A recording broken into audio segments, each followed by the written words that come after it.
Hi ಎಲ್ಲರಿಗೂ ಆಶೂಸ್ ಕಿಚನ್ಗೆ ಸ್ವಾಗತ. ಇವತ್ತು ನಾನೊಂದು ಸಿಂಪಲ್ ಆದ ನುಚ್ಚಿನುಂಡೆ ರೆಸಿಪಿನ ಹೇಳ್ಕೊಡ್ತೀನಿ. ಇದು ಬಿಸಿ ಬಿಸಿ ತಿನ್ನೋದ್ರಿಂದನೂ ಚೆನ್ನಾಗಿರುತ್ತೆ, ಅಥವಾ ಸ್ವಲ್ಪ ಆರದ ಮೇಲೆ ತಿನ್ನೋದ್ರಿಂದನೂ ಸಾಫ್ಟಾಗಿ ಚೆನ್ನಾಗಿರೋ ಥರ ಹೇಗೆ ಮಾಡೋದು ಅಂತ ಹೇಳ್ಕೊಡ್ತೀನಿ. ಬನ್ನಿ. ಈಗ ಮೊದಲಿಗೆ ಒಂದು ಬೌಲಲ್ಲಿ ಫಸ್ಟು ಹೆಸರುಬೇಳೆ ಹಾಕ್ಬೇಕು. ನಾನು ತೊಗೊಳ್ಳೋ ಮೆಜರ್ಮೆಂಟ್ ಈ ಸಣ್ಣ ಗ್ಲಾಸ್ ಒಂದು ತೊಗೊತಾ ಇದ್ದೀನಿ. ಈ ಸಣ್ಣ ಗ್ಲಾಸಲ್ಲಿ ಹಾಕೋದ್ರಿಂದ 3 ರಿಂದ 4 ಜನ ತಿನ್ಬೋದು. ಈಗ ನಾನು ಹೆಸರುಬೇಳೆ ತೊಗೊತೀನಿ 1 ಗ್ಲಾಸು.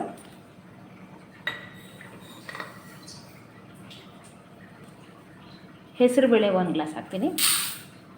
ನಂತರ ಕಡಲೆಬೇಳೆ ಹಾಕ್ತೀನಿ 1 ಗ್ಲಾಸು.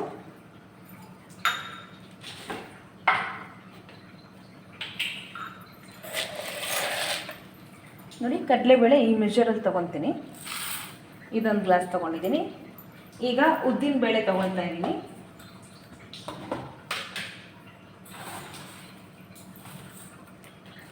ಉದ್ದಿನ ಬೇಳೆ ಬಂದು 3/4 ಗ್ಲಾಸಷ್ಟು ತೊಗೊಳ್ತೀನಿ, ಫುಲ್ಲು ತೊಗೊಳ್ಳಲ್ಲ. ಈಗ ತೊಗರಿಬೇಳೆನೂ 1 ಗ್ಲಾಸಷ್ಟು ತೊಗೊಳ್ಳೋಣ.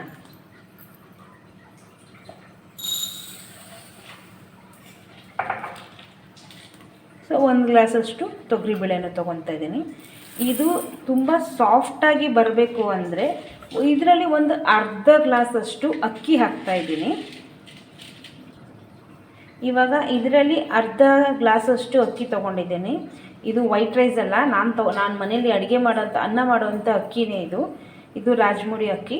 ಒಂದು ಅರ್ಧ ಗ್ಲಾಸಷ್ಟು ತೊಗೊಂಡಿದ್ದೀನಿ. ಈಗ ಇದಕ್ಕೆ 4 ಮೆಣಸಿನ್ಕಾಯಿ ಹಾಕ್ತೀನಿ ಖಾರಕ್ಕೆ. ನಾನೀಗ 4 ರಿಂದ 5 ಇದು ಮಣ್ಕಟ್ಟಿದ ಮೆಣಸಿನ್ಕಾಯಿ ಇದನ್ನು ಹಾಕ್ತೀನಿ. ಖಾರಕ್ಕೆ ಎಷ್ಟು ಬೇಕೋ ಅಷ್ಟು ಹಾಕ್ಕೊಳ್ಳಿ. ಈಗ ಇದನ್ನು 3 ರಿಂದ 4 ಸಲ ಚೆನ್ನಾಗಿ ವಾಶ್ ಮಾಡಿ ಓವರ್ ನೈಟ್ ಸೋಕ್ ಮಾಡಿ. ಈಗ ಚೆನ್ನಾಗಿ ತೊಳೆದು ಇಡೀ ನೈಟು ಊರಿಸಿದ್ರೆ ಚೆನ್ನಾಗಿ ಉಬ್ಬತ್ತೆ, ಎಲ್ಲ ಕಾಳುಗಳು ಉಬ್ಬತ್ತೆ. ಈಗ ನಾನು ಮಾಡೋ ನುಚ್ಚಿನುಂಡೆ 3 ಅವರ್ 4 ಅವರ್ ಬಿಟ್ಟು ತಿಂದ್ರೂ ಅದು ಸ್ಟ್ರಕ್ಚರು ಸಾಫ್ಟಾಗೇ ಇರುತ್ತೆ. ನಿಮ್ಗೆ ಎಷ್ಟೊತ್ತು ಬೇಕಾದರೂ ಬಿಟ್ಟು ತಿನ್ಬೋದು, ತಣ್ಣಗಾದರೂ ತಿನ್ಬೋದು, ಅಥವಾ ಬಿಸಿ ಬಿಸಿ ತಿಂದ್ರೂ ಅದು ತಿನ್ನಲಿಕ್ಕೆ ಸಾಫ್ಟಾಗಿರುತ್ತೆ.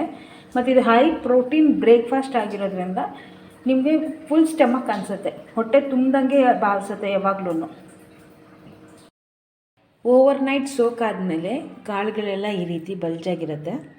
ಸೊ ಈಗ ಇದನ್ನು ಫುಲ್ ಫೈನಾಗಿ ಪೇಸ್ಟ್ ಮಾಡಬಾರ್ದು, ಇದು ತರಿ ಪಲ್ಸ್ ಮೋಡಲ್ಲಿ ಪಲ್ಸ್ ಮಾಡಿಕೊಂಡ್ರೆ ಸಾಕು. ಈಗ ನಾನು ಫಸ್ಟು ಹೇಗೆ ಮಾಡೋದು ಅಂತ ತೋರಿಸ್ತೀನಿ. ಒಂದು ಸಣ್ಣ ಮಿಕ್ಸಿ ಜಾರ್ಗೆ ಹಾಕ್ಕೊಳ್ಳೋಣ. ಇವಾಗ ಮಿಕ್ಸಿ ಜಾರ್ ತೊಗೊಂಡಿದ್ದೀನಿ. ಈಗ ಇದನ್ನೆಲ್ಲ ನೀರನ್ನ ಫುಲ್ಲು ಬಸಿದ್ಬಿಡಬೇಕು. ಯಾವುದೇ ಕಾರಣಕ್ಕೂ ನೀರನ್ನ ಬಳಸಬಾರ್ದು. ಇದನ್ನು ರುಬ್ಲಿಕ್ಕಾಗಲಿ ಅಥವಾ ಕಲಸೋದಕ್ಕಾಗಲಿ ನೀರನ್ನ ಬಳಸಲೇಬಾರ್ದು. ಇದರಲ್ಲಿ ಏನು ಮಾಯ್ಶ್ಚರ್ ಇದೆಯೋ ಅಷ್ಟೇ ಸಾಕು ನಮಗೆ.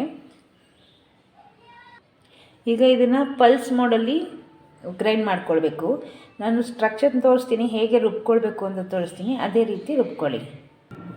ಈಗ ಫಸ್ಟು ಒಂದು ಬ್ಯಾಚ್ ಆಗಿದೆ ನೋಡಿ, ಈ ರೀತಿ ತರಿಯಾಗಿ ರುಬ್ಕೊಳ್ಬೇಕು. ಈ ಥರ ಇಡೀ ಕಾಳನ್ನ ರುಬ್ಕೊಳ್ತೀನಿ, ರುಬ್ಕೊಂಡು ಫೈನಲಾಗಿ ತೋರಿಸ್ತೀನಿ. ಈಗ ಈ ರೀತಿ ತರಿಯಾಗಿ ರುಬ್ಕೊಳ್ಳೋಣ. ರುಬ್ಬಿಟ್ಟಿದ್ದೀನಿ. ಸೊ ಇದಕ್ಕೆ ರುಚಿಗೆ ತಕ್ಕಷ್ಟು ಉಪ್ಪು ಹಾಕ್ಕೊಳ್ಬೇಕು. ಈಗ ಉಪ್ಪು ಹಾಕ್ಕೊಳ್ತಿದ್ದೀನಿ. ಇದಕ್ಕೆ ಎಷ್ಟು ಬೇಕೋ ಅಷ್ಟು ಉಪ್ಪು ಹಾಕ್ಕೊಳ್ಳಿ.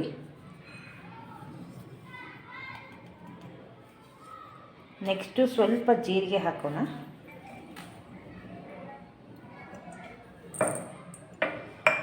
ಈಗ ಸ್ವಲ್ಪ ಕೊತ್ತಂಬರಿ ಹಾಕ್ಕೊಳ್ಳೋಣ.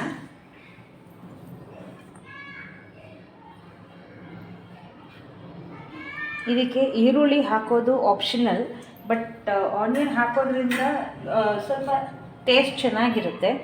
ಸೊ ನೀವು ಬೇಡ ಅಂದರೆ ಸ್ಕಿಪ್ ಮಾಡ್ಕೊಳ್ಬೋದು, ಬಟ್ ನಾನು ಆನಿಯನ್ ಹಾಕ್ಕೊಳ್ತಾ ಇದ್ದೀನಿ.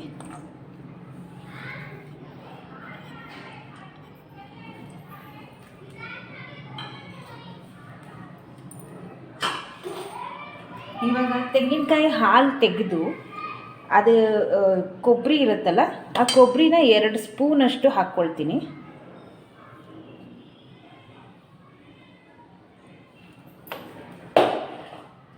ಈಗ ಇದನ್ನು ಚೆನ್ನಾಗಿ ಕಲಿಸ್ಕೊಳ್ಳೋಣ. ಈಗ ಇದನ್ನು ಓವಲ್ ಶೇಪಲ್ಲಿ ಉಂಡೆ ಕಟ್ಟಿಟ್ಕೊಳ್ಳೋಣ. ಇದಕ್ಕೆ ಯಾವುದೇ ರೀತಿ ನೀರನ್ನ ನಾನು ಬಳಸಿಲ್ಲ. ಏನು ಮಾಯ್ಶ್ಚರ್ ಇತ್ತೋ ಅಷ್ಟರಲ್ಲೇ ಮಾಡ್ಕೊಂಡಿದ್ದೀನಿ ನೋಡಿ, ಈ ಥರ ಈ ಶೇಪಲ್ಲಿ. ಪ್ಲೇಟಲ್ಲಿ ಸ್ಟೀಮ್ಗೆ ಇಡಬೇಕು. ಇದನ್ನೆಲ್ಲ ಉಂಡೆ ಕಟ್ಟಿಟ್ಕೊಳ್ಳೋಣ. ನೋಡಿ, ಈ ಥರ ಉಂಡೆ ಕಟ್ಕೊಳ್ಳೋಣ. ಈಗ ಒಂದು ಇದು 10 to 15 ಮಿನಿಟ್ಸ್ ಸ್ಟೀಮ್ಗೆ ಇಡಬೇಕು. 15 ಮಿನಿಟ್ಸ್ ಆದಮೇಲೆ ನಮ್ಮ ನುಚ್ಚಿನುಂಡೆ ರೆಡಿಯಾಗಿದೆ. ಇದನ್ನು ಮೆಲ್ಟೆಡ್ ಗೀ ಜೊತೆಗೂ ತಿನ್ಬೋದು ಅಥವಾ ಪುದೀನ ಚಟ್ನಿ ಜೊತೆಗೂ ತುಂಬ ಅಂದರೆ ತುಂಬ ಚೆನ್ನಾಗಿರುತ್ತೆ.